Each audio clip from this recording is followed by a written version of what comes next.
Good afternoon, everybody. Welcome. So thank you all for being here today. We are joined by Jim Morocco. He is the founder and head financial planner at Thinking Big Financial. Thinking Big Financial is a fee-only financial planning firm specializing in working with the LGBTQ community. Jim, take it away. Thank you so much. And it's good to be here with everybody today. And as you all know, today's topic is an overview of LGBTQ financial planning, and I'm going to take you through all the different ins and outs of this, and hopefully provide you with a big overview of it. So, just a quick overview myself. As Ilarim had let you know, I'm a financial planner. I'm owner and founder of Thinking Big Financial, and I'm also a new dad, and I became a new dad through surrogacy. And so that is one of the reasons that inspired me to give this presentation and really kind of get this information out there for people, because it is such an opportunity. So, and thank you for those in the chat. So my intention today is to provide you with information about LGBTQ family planning in a manner that is organized and digestible.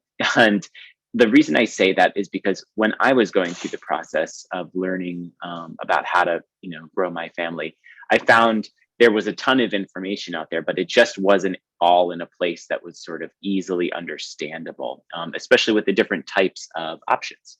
And so my hope today is to just make it all a little bit easier to understand, provide us and everyone on the call with some helpful tools about, as financial planners and counselors, how to think about to use the information that clients might be coming to you with, and understand it, have a basic framework, and how to work with it on a financial basis as well as understanding some of the sensitivities to it. So we will start off with an overview. I want to talk to you a little bit about what some of the stats look like. What does the macro picture look like for LGBTQ parents? And talk you through some special considerations first, more non-financial in nature, but some sensitivities to be aware of when working with clients, and then work through each of the three different types of family building options that are available for LGBTQ folks, whether that's adoption, fertility treatments, or surrogacy. So we'll get to each of those, what those mean. There's a lot of terminology. My hope is that, if I get too technical or anything, just let me know. I'll talk you through some of this stuff. I'm by no means a medical expert or any of that as we're talking about some of this other stuff, but sharing my insights about, from a very high level. So with that, let's dive right in and talk about the big picture.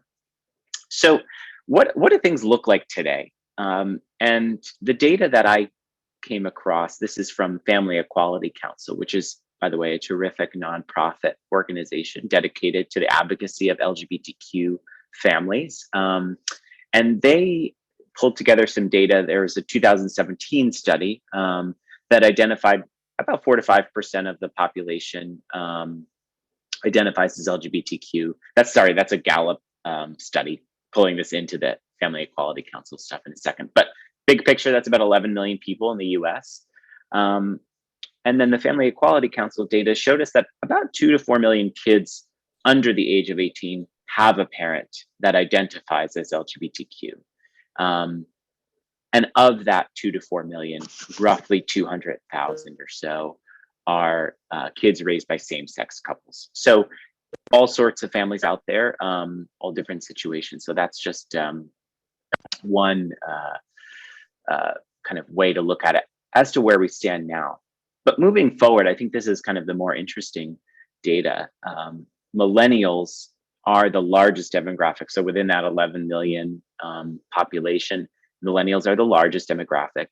And if you look at some survey work that Family Equality Council did, almost 2/3 of LGBTQ millennials are considering expanding their families, either becoming parents for the first time or having more children.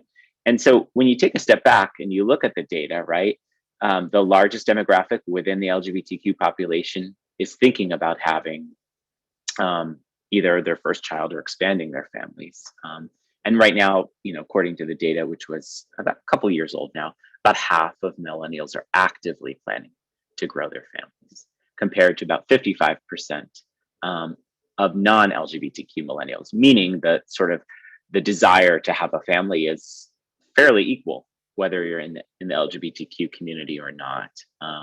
So that gap has narrowed significantly, right? And obviously, a big part of that greater acceptance of LGBTQ folks within the country, rights, marriage equality, and obviously just like the medical technology that exists in many ways to make it more of a reality. So I think all of those things are really contributing to what we see as LGBTQ folks having more families. So piecing it all together, family planning is going to become a lot more common, and that's going to mean those questions and these topics are going to be a lot more common. And as you'll see, it's just so heavily intertwined with money and with finances and with figuring this out, because it isn't something that is just easy to do or low cost or something like that. It does need a lot of planning. It does need a lot of thought and a lot of intention. And so I think as planners and as counselors, we can just provide a tremendous amount of knowledge and help and support to people going through this process. So before we dive into the finances of everything, I'd love to first start with what I feel like are some of the most important elements of working with people that are going through the planning process. And these are all non-financial considerations, but I think they're all helpful to sort of keep in mind. First, kind of maybe most obviously, is that there's an awareness that the people that you might be working with face a unique set of challenges in building a family. And so it's going to be an emotional process in many ways for people, because there's going to be lots of bumps in the road and ups and downs and confusion and trying to figure out what to do and what type of family planning to do. And so it could be a very heavy process. And so just an awareness that this has to happen for LGBTQ folks compared with non-LGBTQ folks, right? Going hand in hand with that, the processes are complex. So whether that's adoption or surrogacy or just fertility treatments, they're going to take a long time. They're complex. There's a lot of terminology that's not going to make sense. And they're going to cost a lot of money. So just an appreciation of like, it's a lot to take on, right? I guess third is more a sensitivity. I like to say that you're going to encounter a lack of fairness. No matter what type of LGBTQ folks you are, there's just going to be unfairness in the system, and you're going to bump up against that, right? It could be as overt as discrimination, within the system or policies that exist. Say, with an adoption agency, we've all seen the news that certain types of adoption agencies don't allow LGBTQ folks to adopt, right? To more nuanced approaches that you can't get reimbursed for insurance for certain medical procedures because you don't have a diagnosis of infertility, because no such thing exists because you're LGBTQ, and you can't get that type of a diagnosis and hence get reimbursed by insurance. I'll explain what all this means a little later, but you're just going to bump into a bunch of different things like this. And so just to be aware. And then lastly, once we get through all of the family planning in and of itself, just the idea that we might need to live somewhere else. Are the schools where we live currently friendly? Is the neighborhood friendly? Is this where we want to raise kids? And so all of those things could potentially mean a change in living circumstances, or needing to move for schooling or childcare, family, whatever it might be. I have some friends that a gay couple that has a son, and they live in New York City. And, the one thing that they always say is, even living in New York City, right, at school, probably one of only a very few number of kids who have parents that are either gay or in the LGBTQ community. So even in places where, the population of the community is significantly greater, it's still going to be a small fraction of the total. And so just being mindful of all of these pieces of the puzzle, they're all non-financial in nature, right? But I think they're just all equally important in sensitivity that in work with clients with this. Okay. So moving on to the more financial pieces is we're going to talk about the frameworks of how to talk about the finances. But I think in my work, both in having gone through it personally, but also in working with clients that have gone through this, I think the most important part of the planning is that we can do all of it and figure out how they can pay for the adoption or the surrogacy or the fertility treatments or whatever. But it's not just about getting to that point. And I think it's just so critical to help people think through, okay, great, we got to the place where we can have a child, but also how does that child fit into our lives financially? Are we comfortable? What does it look like after? I just feel strongly that like we're not doing clients justice, right? If we're just getting them to the point where, oh, you've drained all your savings, you have a kid, congratulations, but then it doesn't fit into the bigger financial picture. So I think there's so much opportunity here too, to not only help them feel comfortable with how we get to that place, but also prepping them and feeling like they've got all the tools in place and everything is kind of comfortable once the child arrives, whether that's paying for childcare or getting life insurance in place or any of the sort of basics around having a child. So it's a point I feel really strongly about. And I just like to place a lot of emphasis that sometimes we get lost, myself included, in how are we going to pay for this when there's also all of these other things that are equally important. And then lastly, just before moving into some of the more technical pieces here, is that, people are going to get discouraged from all of the reasons that we said, either it taking longer or the fertility treatment's not working right away or whatever the case is. And so just be mindful that you're there to just help them through this. This is not a sort of one and done process where you're going to help somebody and they're going to have all the answers, right? It's going to be a process. And so being there, holding their hand through it and really being a support, I think you can really provide a tremendous and life-changing amount of opportunity and help for clients. So I'm going to pause there, just see if anybody has any questions. Obviously, as we move through, if you have any questions, please just put them in the chat. I'm trying to monitor that while working through everything. But if not, we'll just hop right in. We don't have any questions yet, but Frank did want to say that he really appreciates the point about change in living circumstances. It's one of those hidden impacts. So thank you. Yeah, absolutely. And it might not even be, a change in neighborhood, right? It might just be, we need a bigger house. So whatever, there's multiple dimensions of it, but it's so important, I think, especially because for LGBTQ folks, they can actually be very intentional about when they want to have families and the timelines, right? In a manner that allows them to really set up their lives so that they do feel comfortable when the baby arrives. Okay, so let's get into the different types of family building options and the financial frameworks for each of them. So first, obviously we have adoption, which is when obviously parents assume legal parentage of a child. All different types of adoption, we'll get into that, but that's kind of one bucket, one way of family planning. The second is assisted reproductive technology. And that is, I like to think of that as a technical umbrella term for artificial insemination, IUI. It's kind of comically known as the turkey baster method. And the more complicated and more protracted method of in vitro fertilization. And so I'll get into what each of those are, what's involved in each of those, but we can think of that as sort of a second bucket. And that's, obviously for women that can perform, right, the fertility treatments on themselves.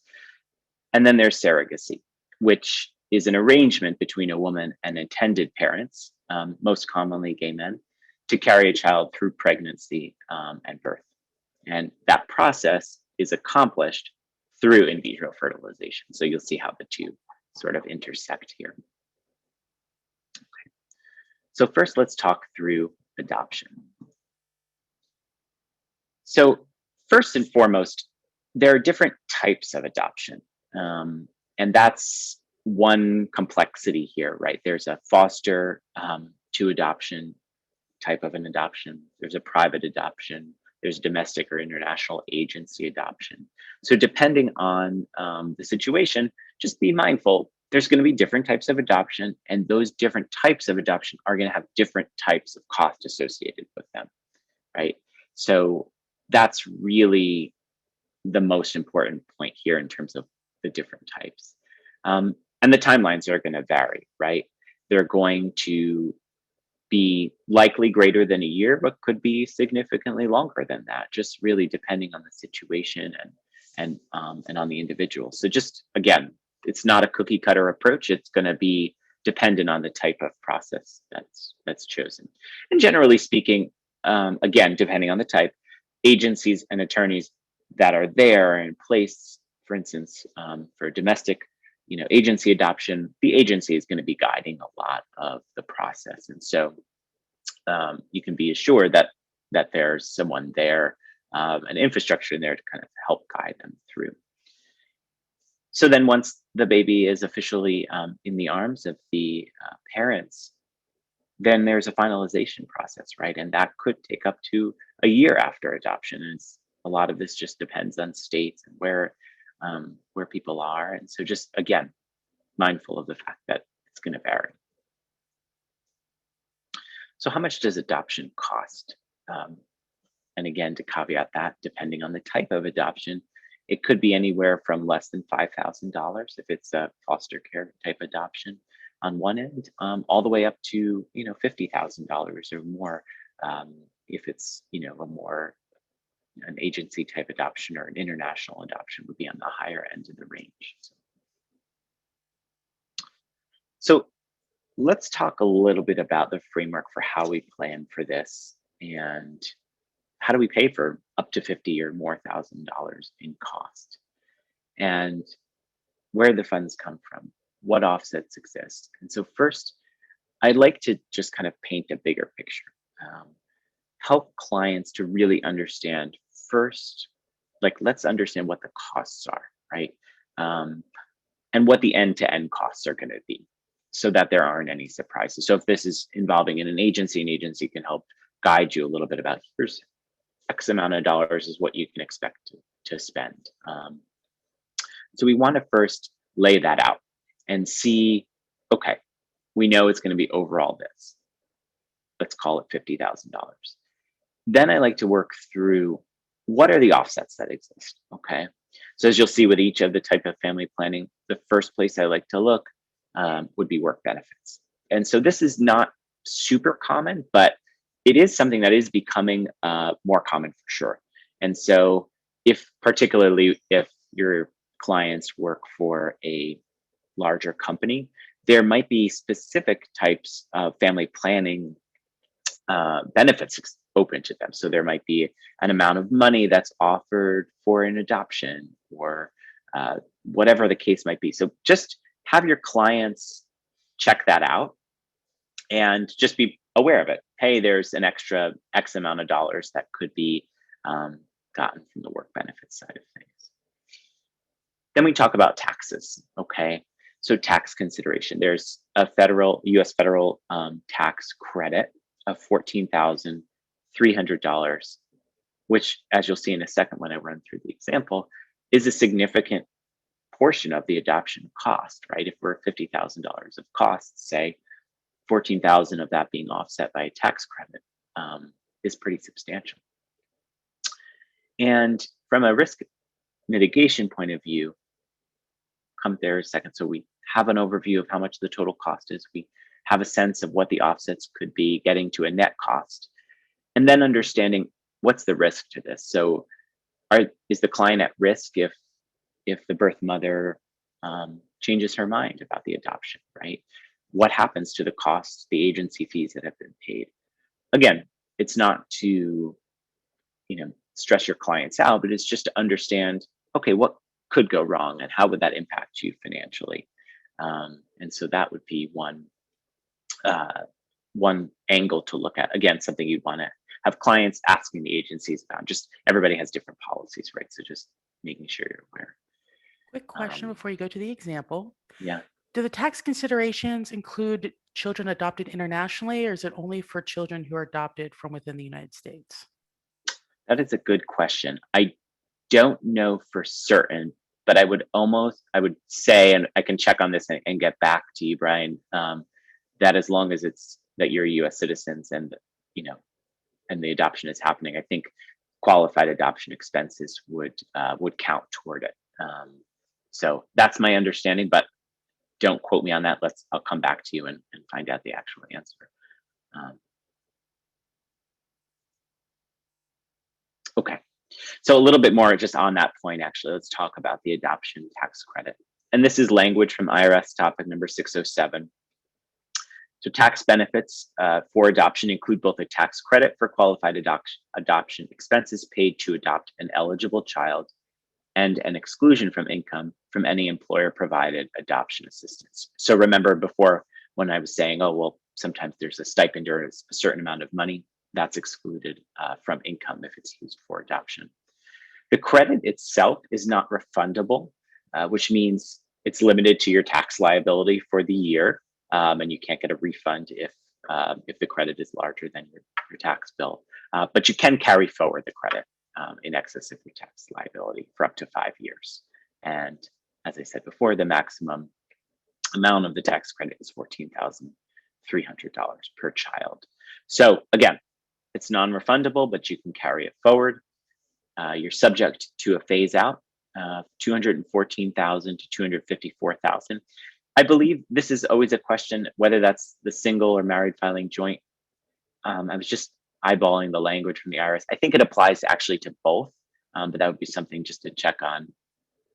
And lastly, this is obviously for all reasonable qualified adoption expenses, and you can find out what those are. Don, I see that's your question. On the IRS language, it'll lay that out for you. So let's see how this actually plays out in real life and how impactful this could be. So let's say we have a hypothetical, couple doing a domestic agency adoption. The total cost of that adoption is, let's say, is $45,000, and the couple makes a combined $150,000 married filing joint. So we've got a $45,000 private adoption cost. They can fully take advantage of the $14,300 tax credit given their income, which leaves them with a roughly $31,000 cost. So what I find is sometimes when you say to a client, oh, you have this great tax credit and it's going to help you reduce the cost, that sort of doesn't register all the time, right? So actually laying it out and showing them, hey, that in this case, the cost of that adoption is actually 30% lower. Now, the mechanics of how you pay for it, right, and having the cash flow available to make sure that you can pay the fees when they come. Obviously, you might not get the refund until you file the tax return unless you're adjusting the withholdings or something like that. That can present some complexity, but I think it's also really helpful to talk dollars and say, hey, this is what the total cost is. Look at your savings. Here's actually what the net cost is going to be. And how do we plan for that? Like I said, can we adjust the withholdings? Do we have to wait until we file the tax return to realize that? Whatever the situation is, just again, laying it out very clearly in dollars rather than talking in abstract about it, I think is really meaningful. And then about 125,000 of the adjusted gross income level is going to be that sort of pivot point where some of the credit is carried forward. Okay, so that's adoption. Now that framework is the same framework in terms of how I think about it that I'm going to kind of pull forward now into these next two areas of family planning. This is where it gets a little bit more complicated. Adoption is a little bit easier to understand, but when we start getting into some of this terminology and the nuances here, I think this is where I run the risk of sounding a little technical. So again, please stop me or ask any questions on this. So first, we'll talk about, okay, what is assisted reproductive technology? This is that umbrella term. for artificial insemination or in vitro fertilization. And by the way, we're talking about these. This doesn't mean that it's not applicable to non-LGBTQ folks. So I'm working with plenty of non-LGBTQ folks where this type of planning is extremely relevant too. So just something to be mindful of as we're talking about this part. Okay, so there's two primary types. There's intrauterine insemination or artificial insemination. And this is the process through which, let's imagine a queer or lesbian couple is utilizing this method. They would be purchasing donor sperm, and then that would be inserted into the uterus, and that is intrauterine insemination. Okay. And then the second type is in vitro fertilization, which is the more sort of complicated process, which is actually creating an embryo. So taking sperm, donor, whether it's donor sperm or not, or donor egg or not, and creating an embryo in a lab. And then that embryo is transferred into the carrier, right? So again, sticking with the example, let's say it's a lesbian couple and one of them is going to carry, right? And they were using IVF. So the embryo would be transferred. This is also the method, as we'll talk about in a second, for surrogacy. And so in vitro fertilization is what is used to transfer the embryo into the surrogate, who is the carrier. IVF, as it might sound, is more expensive and it is also lengthier, but we'll talk through the two now. Okay, so IUI or artificial insemination. What is the rough cost of this? So the costs are going to include the donor sperm, the procedure, and the potential medications that might need to be taken around the procedure. So this is going to vary. It's going to vary depending on your state, depending on the clinic. Again, this is one where you just should get a lot of answers and have your clients asking a lot of questions. The typical cost on average is something between $300 to $1,000 for the procedure per cycle. But once you add in the medications and the donor sperm, it could be up to $4,000 per cycle, right? And then the next sort of set of complexity here is that it may not just take one cycle. On average, I've seen the literature and just kind of hearing also from clients that you're usually advised to plan for up to 3 cycles to get pregnant. So obviously, if it's just one cycle, the cost could be, say, $3,000 or $4,000 or $5,000. But if we have to run 3 full cycles, the cost could be up to $15,000. Okay. I'm going to pause there for a second, and I'm just drawing on an anecdote here. So I have a client that's actually going through this, and one of the things, one of the nuances here is to really have them ask a lot of questions to the clinics that they might be working with. Because oftentimes what I find is there are snapshots of data. It's going to cost X amount of dollars or Y amount of dollars, but the full picture is not always clearly presented. And so we really want to help people think about the range. Okay, what is the true end-to-end cost here, including everything, including donor sperm, including the medication? And what is it if we do 1 cycle or if we have to do 3 cycles? Okay, again, helping people think about the ranges so that they're set up for success. And if they plan to do 1 or 2 or 3, they can see that through rather than know that, gosh, we can only afford to do 1 and then we're going to have to stop there. And that might mean a different type of planning, right? So, okay, so that's IUI. With in vitro fertilization, this is, again, it's going to vary wildly, right? So it depends on whether or not you have donor sperm and or donor egg. There's the procedure itself. There are the medications that go around the procedure. The cost could be highly variable. So just, again, helping clients really see the ranges. I can't emphasize this enough because when you're actually talking it through or they're talking it through with the clinics, it's very easy to get lost in the detail and lose sight of what could the total cost be. And again, we'll come back to IVF because this is part of the surrogacy process. Yeah, and thank you, Goldie. I see you mentioning here sometimes more than 3 cycles, right? Yeah, absolutely. And sometimes what could happen too is IUI is unsuccessful, and then you need to move on to IVF, right? So you could, in theory, I don't know what the medically the doctors would advise, but there could be a situation, right, where you actually have to do both. So yeah, it's going to be really situational dependent.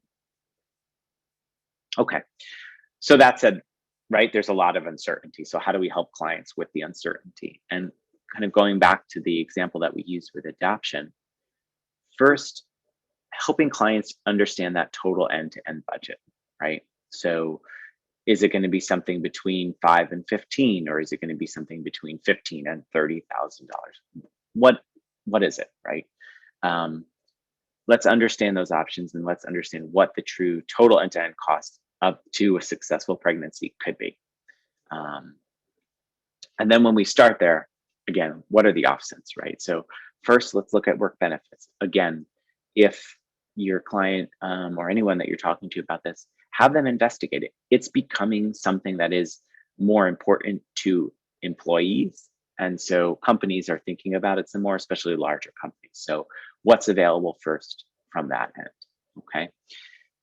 Then talking about insurance, and this is where it gets really complicated. And the answer is simply, it depends. Each state, each insurance plan, everything is going to be really, really case specific. And oftentimes what I've found is even when calling to get answers, the insurance representative or customer service representative doesn't even know, right? And so it's hard to actually get clear answers because this is not that common, okay? Unfortunately, most of the time for same-sex couples, it's likely that insurance will not cover anything unless there is a diagnosis of infertility, which obviously is not the case with same-sex couples. Sort of sad and funny anecdote, I guess you could frame it as, was I was working with a lesbian couple, and they said we called our insurance company, and the insurance agent kept saying, well, you just have to try for a year, and then you'll have a diagnosis of infertility, and then you can bill it through the insurance company. And it's sort of laughable because it's like, oh, that's actually not how it works. There will never be a diagnosis of infertility, and therefore the insurance, in that case, that insurance plan would never cover it, right? So thinking about investigating what could be the case, right? And then there's one nuance here, which, not to overcomplicate this, if you're working with somebody and they anticipate doing this, right? How can we help them think about choosing the right insurance plan ahead of time? So let's say, it's almost mid-year 2021, you're working with somebody and they're like, we want to start this process in January of next year. Well, that opens a big opportunity, right? Because we could find out what the current plan offers. And again, that could change for next year, but we could find out what the current plan offers. And let's say they have a menu of options and none of them are sort of helpful. What about looking at a high deductible HSA plan, right? Because in most cases, and again, you have to run the numbers, it might actually make more sense to shift the client to that. You're paying the lower premiums, and then they can use the HSA to help fund these medical expenses because they are qualified medical expenses. And that actually helps to serve to reduce the cost. So again, a lot of complexity there. And I know I'm just kind of speeding through that, but there's a lot of opportunity for us to really help people and get the costs lower there.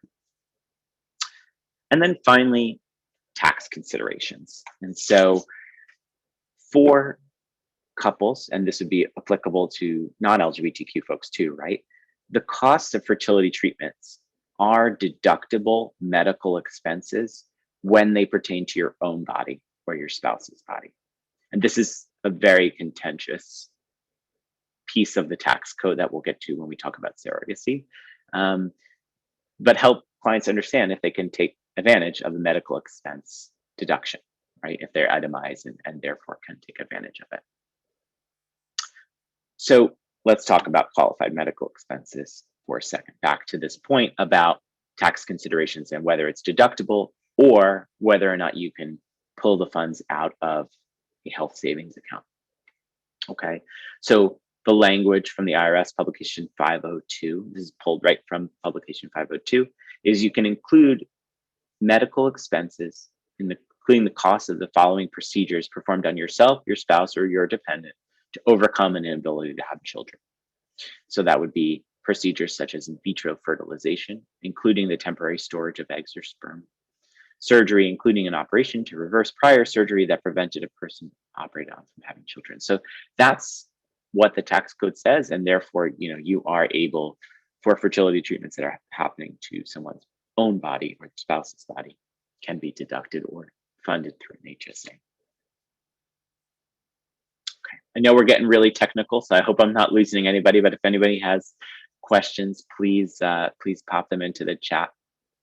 So let's kind of back up and look at a hypothetical example here. We have a couple, and they do 2 rounds of IUI, or artificial insemination, at a cost of $4,000 per cycle. So the total all-in cost is $8,000.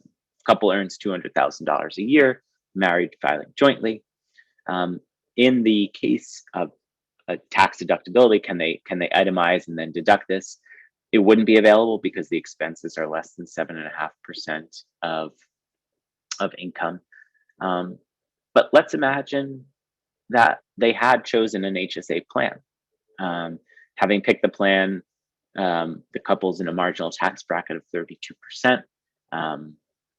And that would amount to about $2,500 of savings. So that the net cost, again, if we had foresight, or if they had already had an HSA plan in place, could be brought down, to about $5,500.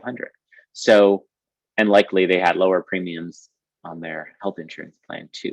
So, again, we can just see how, like in this very small example, just being thoughtful and intentional about the choice of health insurance could really help bring down the cost. Seeing a question here from Kelly, definition of when storage moves from temporary or permanent. I haven't seen any language on that. The language, my sense from the IRS publication 502 is a little bit vague. And so my guess is there isn't a clear line about that, but it'd probably be something you'd have to do a little bit of research on, fortunately. Okay, so we talked through fertility treatments, we talked through adoption, and the final piece here is final type of family planning, which is the most complicated, is surrogacy. And again, this is an arrangement between a woman and intended parents, oftentimes, a gay couple or a gay single person who can't carry a baby, right? So their only options are either adoption or surrogacy. And it is a legal arrangement between the woman or the surrogate and the individual or couple to carry a child through pregnancy and birth. And the process, again, is accomplished through IVF. So having been through this myself and having going in, knowing nothing, and then my head spinning and what is all this terminology and how does this work and what's the cost? It's extremely overwhelming. And so I want to just take a moment and try and simplify it, hopefully explain it in a more digestible fashion, and then kind of get into the cost and the framework for thinking about it. So the way I tend to think about this is that there are kind of 2 parts of the surrogacy process, and really kind of 2 main parties involved. There's part 1, which is the fertility process, which is that process of, again, stick with the example of a gay couple, of them, taking their sperm, finding a fertility clinic to work with, picking a donor for the eggs, having those embryos created, and then that fertility clinic being in charge of then taking those embryos and transferring them to the surrogate. Okay, that's kind of the fertility part of the process. The second part of the process is the surrogacy part. And what's involved in there is really a kind of protracted process of first finding a surrogacy agency to work with, of which there are many. And then second, once working with a surrogacy agency, the process of being matched with a surrogate. And I can happy to answer questions both about my own experience and such. And then once a match is made, the legal agreements being arranged with the surrogate and the intended parents or parents, and then the fertility part, or the actual transfer of the embryo, pregnancy, and then birth. These two, I'm delineating these into two different parts, but sometimes they often happen at the same time. Okay, but I tend to bucket them, in two different parts. Just eyeballing the chat here for a second.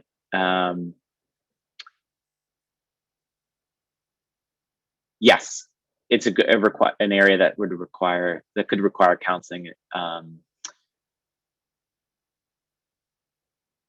Yeah. Yes. Yes. So I'm reading as you're watching me read, but essentially the Jacqueline pointing out in the chat that there's a lot of sort of emotional and relational complexity here between the intended parents, the surrogate, and the surrogate themselves, all happening.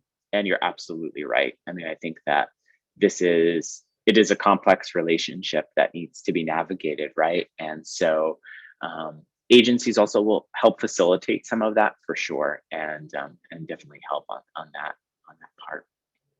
Okay, so let's get back to the timeline. An overview of the timeline of surrogacy.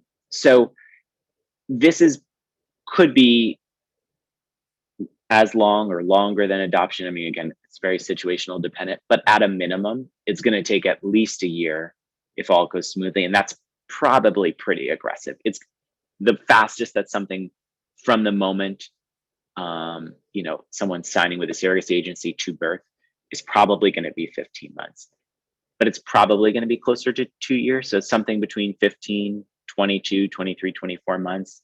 And again, things can happen in there, right?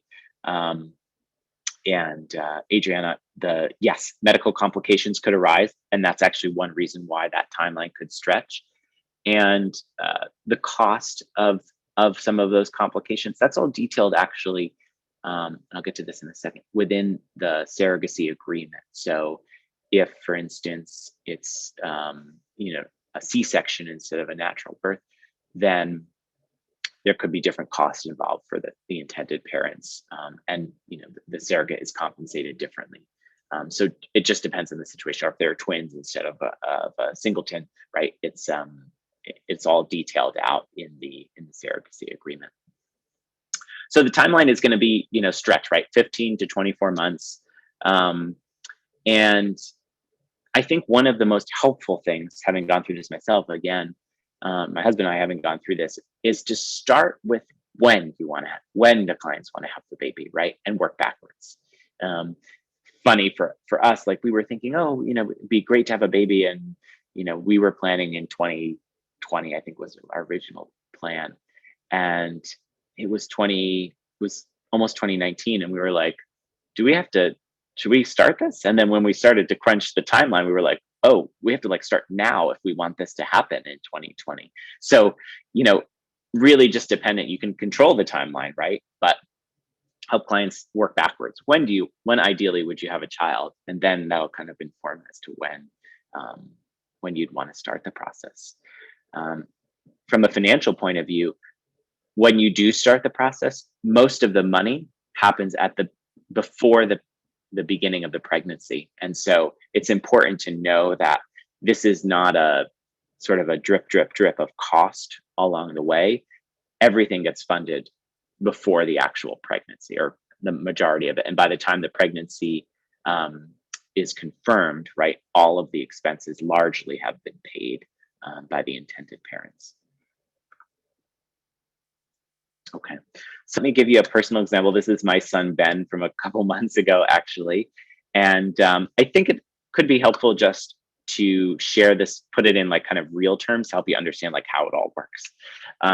So to draw on the example I was just using, my husband and I had decided that we wanted to have a baby sometime in 2020. So at the end of 2018, we a light bulb went off and we had this wake up call of, okay, we need to get started.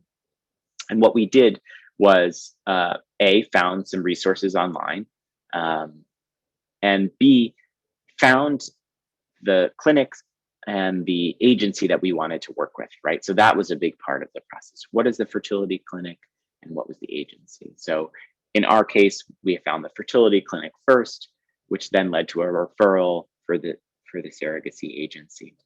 So we signed up, we did all of the fertility work. We picked an egg donor. There's a legal agreement that has to happen with the egg donor. The egg donor, either they're eggs that are already donated and frozen, or it is what they call a fresh cycle, where the donor then donates the eggs through that cycle, and that's a planned process, right? The embryos were created and then frozen. So for us, that happened first. A lot of times it happens coincident with the surrogacy agency. And then we found the surrogacy agency and started working with them and the matching process. And so for us, we got matched with our surrogate. Her name was Caitlin, and she's just sort of a wonderful woman, right? I mean, it's just incredible to think of the gift that a surrogate is giving to parents, right? And so we met with her and we were like, yes, this works great. We want to go forward with this. Hammered out the legal agreement. So the surrogacy agreement comes next, you get matched, signed our surrogacy agreement. And then the fertility clinic started the process of the medications and then preparing for the embryo transfer up until the embryo gets transferred. Fingers crossed, you have a successful transfer. And generally speaking, again, this is one of those areas in talking ranges that you want to kind of help clients think through. Generally speaking, the success rate on the first try is usually pretty high, like 75, 80%, depending on the clinic. So you have a good shot on the first transfer attempt. And then, if the pregnancy happens, then it's a typical pregnancy, right? And 9 months later, Ben came last March. And so that's a very, I'm running you through a quick example of like how it all played out in real life for us. For others, right, there could be multiple transfer attempts or just a more protracted process in being matched with a surrogate. So again, very situational dependent. Again, being mindful and being there for clients and working through that process as they're going through it. It's not a just one and done type of thing. And thanks for all the comments in the chat. All right, so let's talk financial framework and work you through this. So the total all-in cost of surrogacy could range somewhere between 90 and 200,000. The average cost is probably around 125,000 or so. Okay. And that's broken down into two chunks as you think of those two pieces. There's the fertility piece, which could be anywhere from 30 to 60,000. And then there's the surrogacy piece, which could be anywhere from like 90 to 120. And again, those ranges exist because there's different situations depending on where the surrogate lives. Like a big part of that 90 to 120 is the surrogate's compensation. So depending on where the surrogate lives, her compensation could be higher or lower depending on the cost of living, right? So those are just kind of broad ranges, and depending if she's carrying for a singleton versus twins, right? So again, ranges. I've given these ranges which you could like drive a truck through because they're helpful, but they also include everything from medications to donor eggs to legal fees to the surrogate's insurance. Everything is kind of wrapped up in here. But when you're actually doing this, you're going to want to kind of be really detailed about the cost. But this at least puts you in the ballpark. And then as you're diving into a situation, you can kind of map out more thoughtfully what that looks like. And generally, the agencies and fertility clinics are pretty good about helping you kind of see these ranges as well, so you have a good sense. So that's all the sort of medical, legal, compensation parts of this. But don't forget about all the little incidentals, right? So for us, our surrogate was in Portland, Oregon, and we're in New York. So we were flying across country to go meet her. So depending on what the situation is, making sure that there's some money set aside for that travel, or if you're making an extended stay after the baby is born, say staying for a month near the hospital, just so that you don't have to fly right away at the cost of that Airbnb or whatever. just again, being mindful of all of those costs together. Okay, so as you could have guessed, budgeting is a big part of this. So come up with that range, understand what it is. And also the most important thing is that all these funds are going to be paid upfront, even though it could be a multi-year process. And so the goal here is helping the clients to see it through to pregnancy, and so that they also feel really comfortable with how it goes. This is the most substantial cost, right? So I think we need to really help clients think about where is the money going to come from, and making sure that we're not really doing too much harm or damage structurally to the financial situation of the client, right? So first place to look, work benefits. Again, some companies, larger companies, are offering some benefits for this. So take a look and see if there's some offset there. The insurance one, unfortunately, is easy. It's not covered. No part of the pregnancy or surrogacy process is covered by the intended parent's insurance. The baby goes on the intended parent's insurance once the baby is born, but unfortunately, no part of the process is covered by the intended parent's insurance, so there's no reimbursement there. Part of those cost ranges are that the intended parents pay for the surrogate's medical insurance, which then pays the cost of the pregnancy, but just be mindful of that. And then, unfortunately, from a tax point of view, the expenses of surrogacy and the fertility parts of the process for the surrogate are not deductible medical expenses. And this is that contentious issue that we talked about. Because the IRS publication 502 defines the fertility cost as having to happen to your own body or your spouse's or your dependent's body, they are not considered qualified medical expenses. So you can't use an HSA and you can't deduct it on your tax return if you itemize your deductions as medical costs. A gay couple actually challenged the IRS on that in a court case in 2017 in Marcy v. United States, ruled that the IRS rules were upheld. In other words, that surrogacy costs could not be deductible medical or qualified medical expenses. And here's the language from the decision. And unfortunately, this is kind of a sad part of this process because that could be a very substantial way to help offset the cost for surrogacy for couples. So, being at such a big cost, how do we help clients actually pay for it? Again, bringing back that insight before about how do we help them get to the point while they can pay for this process and actually afford to have the child after the child arrives, right? Like this is equivalent to having a down payment on a home. So what are the ripple impacts of this? If the cost is going to be $125,000, how are we going to pay for that? Is that going to come from savings? Are we going to establish some kind of a savings plan to pay for a part of that? So we're going to start the process in a year, in 2 years, and here's how we get there. Could we finance a part of that, right? And there are actually fertility loans out there, but you could also look at personal loans, or even if 401k loans seemed appropriate. Again, I would just evaluate those financing options just as you would financing for anything else, right? Does it make sense in the context of the client's situation?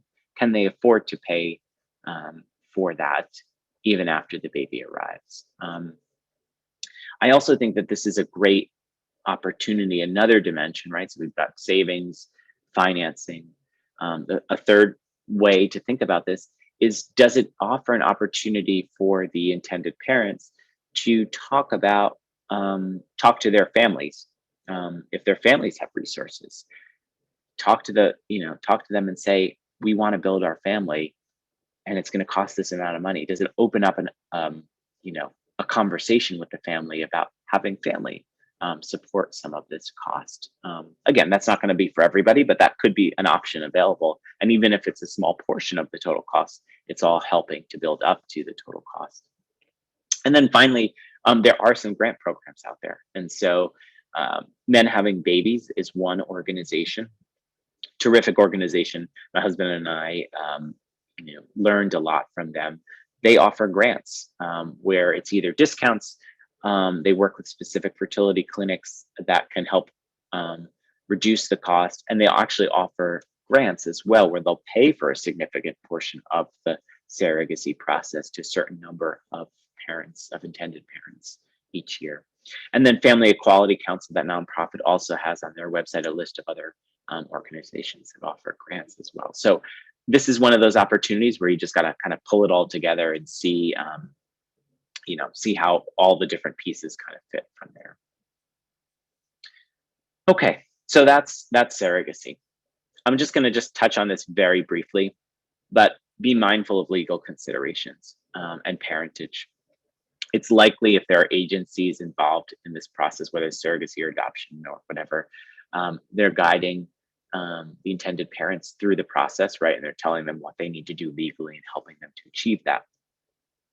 But just make sure that your clients are getting the right types of legal advice on parentage, whether it is fertility treatments for a lesbian couple and them needing to figure out parentage, and any kind of, does a step parent or second parent adoption need to take place or not? Is the agency helping the clients understand parentage for surrogacy or an adoption? Most certainly would be for an adoption, but for surrogacy, most certainly would be too. But just making sure they're getting the right advice and they feel like that's really buttoned up for them. Okay. And I know I just have a couple minutes left, but before we get to questions, just some other considerations. And this is just kind of family planning 101, right? One of the benefits of LGBTQ family planning is it's very intentional. And so again, going back to my initial point, it's not just about helping them have the baby. It's also about helping them set up their lives so that once the baby arrives and once they've paid for this significant cost, they feel comfortable with the cost of childcare, or they're, needing to take some time off to parent, the cash flow, makes sense for them, or if they've changed their housing situation, they've taken care of that. Do we need to get life insurance in place? Do we need to update estate plans and guardianship and all of that, if those plans don't exist? So thinking about all of those things. Lucy, I see a question here on the birth certificate. Does it have both parents' name on it? It will depend on the state, and it will depend. And so in some places, like for surrogacy, the parentage order, which would be, kind of signed off on by a judge, will mean that on the birth certificate, both intended parents' names appear. And that may mean you don't need to have an adoption afterwards. It's going to really be state dependent, and you're going to want to make sure that your clients are understanding the nuance there and understand what the situation is going to be. So I know I'm speeding up here and we have a couple minutes left, but let's see. Anybody else have any questions? Before we get to more questions, comments? Yeah. I want to jump in and say the AFCPE completion code, and that is for experience hours and CEUs, is Family for All 2021. Capitalization does not matter, but spaces do. There are no spaces. So that's Family for All, FAMILY, the number 4, ALL 2021. Family for All with 4 as a number. So are there any other questions? Go ahead and put them in the chat. And while we're waiting to see if there are any other questions, if anybody would love to reach out to me, you can find me, or my email is here. And if you have any questions about this or just kind of planning in general about LGBTQ planning, you can find me at that email address there. And you can also reach out. I have a bunch of information actually on my blog about the different types of family planning. So you can, I know we ran through a lot of technical information. It's all laid out on my website there as well. So if you have any other, want to refer back to anything, it's there. Looks like everybody's very welcome. I don't see any other questions, so I guess we can give it another couple seconds in case anybody has anything. But if not, I think we can leave it there. Thank you all for attending. Excellent presentation, Jim. Thank you. Thanks, everybody. Yeah. Thanks, Jim. Have a good day. Thanks. Bye-bye. Thank you. Bye.